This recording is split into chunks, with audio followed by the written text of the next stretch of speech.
Age of Empires has put its name in the world of RTS and PC gaming in general. It has implanted itself into society, if your society is a lonely gaming culture. But it's always been one of those long-lasting series that for some reason doesn't want to die. You violated the law. Pay the court a fine or serve your sentence. Why won't you die? But there's a reason for this. It's managed to solidify itself in the world of RTS PC gaming and historical gaming for a reason. Because of the developers, because of the mechanics, but mostly because it did something absolutely incredible.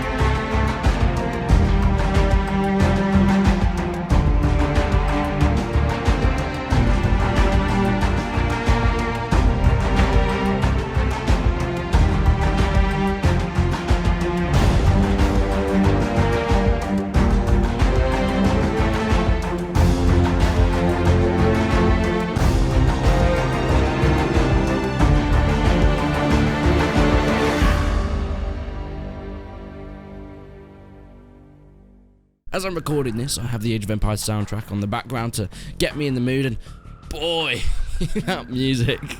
So let's just jive out to a bit of this for a bit, yeah? Oh yeah. Oh yeah. Oh yeah. Oh yeah. You take my childhood and make sure I have no social life, Age of Empires. Oh yeah, thank you. But to look into why Age of Empires did something so incredible, we need to go back in time, to its birth, to its beginning. In 1997, it was a simple time. Scientists had managed to finally clone a sheep, and they, for some reason, called it Dolly. Hong Kong became independent from England. Bloody traitors. And some cult guys had a... They had a pretty bad time of it. But never fear, things would get better. Age of Empires would be released, and it would start a series that would go down in history as the best RTS series of all time. Rest in peace, Total War. This was something so different for PC players.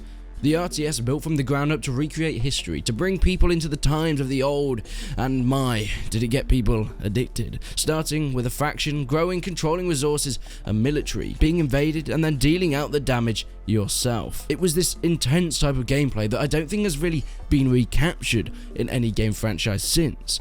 I mean, it's been tried to in games such as Medieval Kingdom Wars and Stronghold, and even games like Cossacks, but they've never had the same feeling and thus never been so successful. But why is that? What made Age of Empires feel so good and give people nostalgia glasses that actually work? I mean, what do I mean by that? Nostalgia glasses are known for playing games that, you know, you played as a child and you go back to them and actually they're a bit shit. But Age of Empires seems to be one of those things that holds out, that stays at the top of its game even 20 years later after its release. I mean, yes, Age of Empires 1 was released in 1997, then it had an expansion in 1998, and in 1999 came Age of Empires 2, thus Age of Empires 3 and all the things after that, with separate spin-off games on the DS and mobile games, some more successful than others. I'm looking at you. But all in all, Age of Empires managed to release a game pretty much every year, so beggars well, why is everyone complaining at Ubisoft for this? Age of Empires did it ages ago. Age of Empires managed to somehow get quality and quantity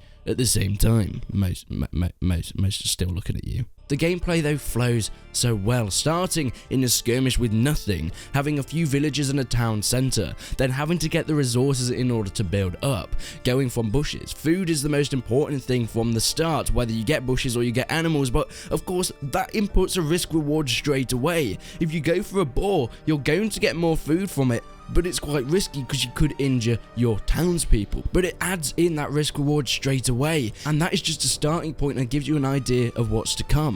Building up farms, able to get more villages. Villages are extremely important at the start, but then needing to get houses and needing stone and wood for these houses, then getting resources, and then finally when you go and level up through the ages, you'll need things like castles, at least if you're playing Age of Empires 2, or better siege weaponry and things like that. This means more wood, more stone, and eventually even gold. But tell me, a lot of games have this sort of mechanic. This is very basic for this type of RTS game. Why is Age of Empires special and what made it so different? And I think it's got a lot to do with the smaller details, the finer imprints in there that you can do to change your game, so every game is not the same. You're always changing and evolving and finding new ways to get around things in order to improve and make your gameplay more efficient. For example, when it comes to villages and your farming, you can do things like get the wheelbarrow, you can upgrade your farms to last longer, you can upgrade your villages to carry more food and more resources. There's a lot of other games that don't have these sort of things. They're small little details, but there's so many little upgrades to each individual aspect. It doesn't matter if it's a fishing boat or a galleon, or a peasant or a knight, they all have their own individual upgrades. Building barracks, you can upgrade the weaponry, the fletchings on your arrows to make them more efficient, but of course this will cost gold and all these things. Having castles in the second Age of Empires and being able to build these special units which were awesome, and some unique funny units such as the petards which you just charge into battle. All these small things built up this game and what has put this game into the hearts of so many players. When Age of Empires came out, it was quite different. People weren't sure about it because, I mean, muskets? Gunpowder weaponry in an Age of Empires game? Are you kidding me, right? But it somehow worked. They managed to pull it off. And I know it's an extremely old game, but my god, does it look gorgeous now still? The game has held off graphically so well, and even Age of Empires 2 and Age of Empires 1, they have this sort of graphical feel which I don't think that they really aged all that badly. Age of Empires 1 more so, but Age of Empires 2, it still looks great. That's the skirmishes. What about the campaigns? Well, the campaigns are, I would say, fairly shallow. Now, that might confuse a lot of people because there are a lot of things to do in the campaigns, but that's why I think the campaigns are so successful. Because you don't have this one long arcing storyline, you've got different storylines that you can drop in and out and do, different heroes that you can follow, and you don't necessarily get attached to the heroes or attached to the people like you would in any game, but it introduces you to the game and slowly introduces you to the mechanics and shows you each through the missions, but while evolving a sort of mini story, mini missions throughout, and you're able to go throughout the world doing certain things, and all the missions are pretty different to each other, so it makes them good fun. I had to say though, the single player campaign isn't the biggest playing point for a lot of people, and that is multiplayer. And there are some things that can keep this multiplayer going, such as modding in Age of Empires has been a massive thing, and it is why it is kept going. And I feel like this is something that I personally haven't used too much, but the mods that I've seen and the mods that I have played, my god, there's some interesting things that you're able to do with a 22-year-old engine. Making tower defense games, making chess games, even full RPGs, making the world into Star Wars, making the world into Lord of the Rings, being able to do these weird and wacky things, making a battle royale in Age of Empires. There's some things that I would not expect you to be able to do in this game, especially a game this old, but somehow modders managed to do this. Imagine this.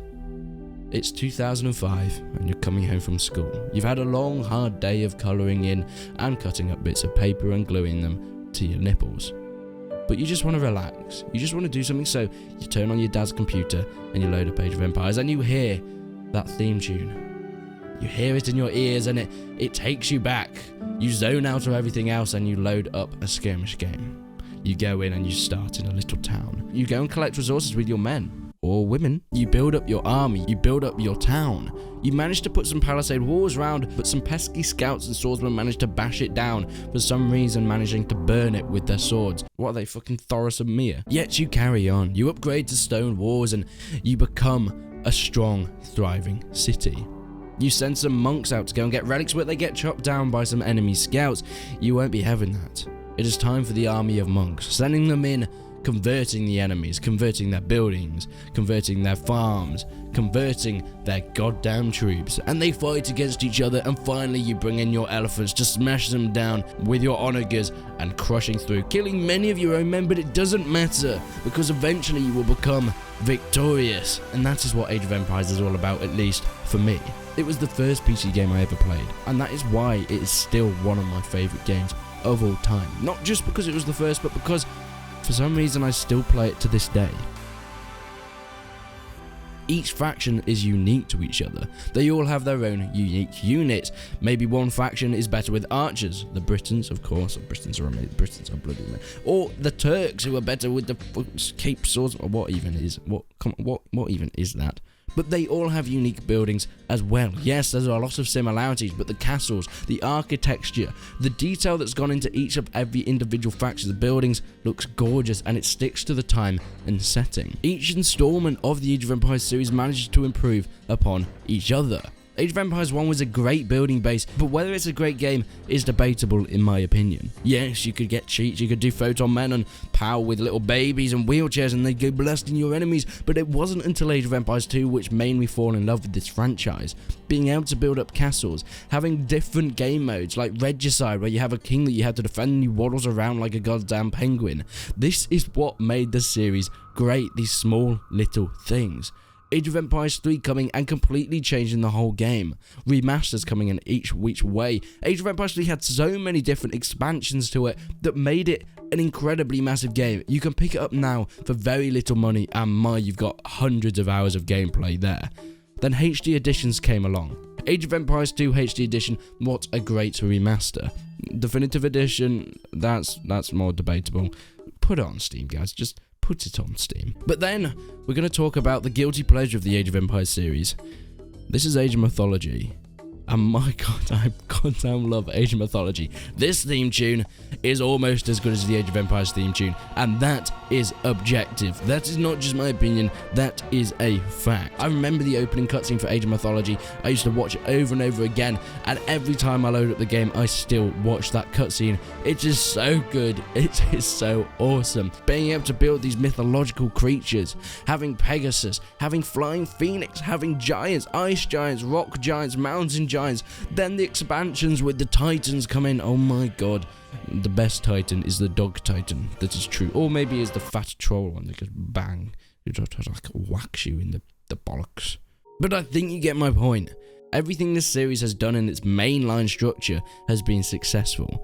They've not done anything that's completely ruined it, but they have still taken risks. With Age of Empires 3 was an extremely big risk, but I think it was the way the game had to go to develop it to keep people interested in the series. With pro players still coming back and playing it to this day, you can go and watch them and they do incredible things, sometimes abusing the game slightly, but it makes for the most efficient and some really entertaining gameplay to watch. There's plenty of channels on YouTube, and Age of Empires 4 is on its way. I really hope that they're able to keep the prowess of Age of Empires as a franchise in a whole. Yes, of course the previous games will keep this even if Age of Empires is a flop, but imagine if it's incredible. I know so many people doubt it, but this is a company that has been great, that has produced great games in the past, and maybe they still got it. Being skeptical, of course, is justified with Age of Empires 4, but I am looking forward to it nonetheless, and I can't wait till we get some actual real information. But all these things made Age of Empires an amazing game. They made Age of Empires incredible for standing the test of time and still being 100% relevant to this day.